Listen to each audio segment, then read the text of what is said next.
Learn about another voice and culture of Taiwan with We Love Hakka. 现在就让我们一起加入客家风情，大家来讲客家吧。Welcome back to our Practical Hakka right here on ICRT FM 100. Hello， 你好，大家好，我是 Alice Pong。Hello， 你好，大家好，我是 Joseph Lin. Let's talk about pets today, OK? 所以今天呢，我们教跟宠物有关的一些客家话的说法好了。好啊。All right， 第一个可能就会问啊，其实我也想问你 Alice 啊，你家里有没有养宠物啊 ？Do you have any pets at home？ 家屋下有養寵物冇 That means your home， 在你家里是不是？家屋下有養寵物冇有養寵物冇 ？OK， 寵物就是寵物。OK， that's the main term right there. That's pet.Do you have a pet at home？ 所以呢，你到底有没有宠物？冇啊，从来没有过吗？我真的从小到大都冇養過所以从小到大都没有养过宠物哦。錯啊。为什么？我怕味道怕味道哦。啊，那好可怜哦。不会啦，跟你呢？我啊，I love big dogs and I love little puppies too. Love it, love it, love it.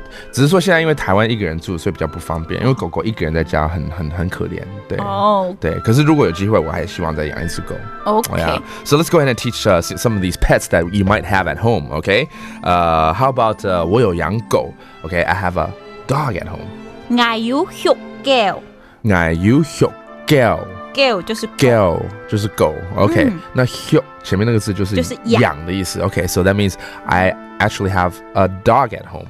我有養狗，我有養狗，好，那猫的话，如果家里有喵海陆腔就不一样了就不一样的喵了是。鸟儿，鸟儿天上飞啊，不是鸟哦，是鸟儿，喵那样子吗？所以视线喵它就是喵。那如果是海陆鸟儿它是喵，有不一样，对不对？不一样的猫，不一样的声音。好，再来有些人可能是养小鸟，条这听起来怪怪的，但我大概懂它的意思。条OK，that's 小鸟 ，all right。好，再来有些人会养兔子 ，rabbit。兔OK， 这就很简单，听起来就很像了哦。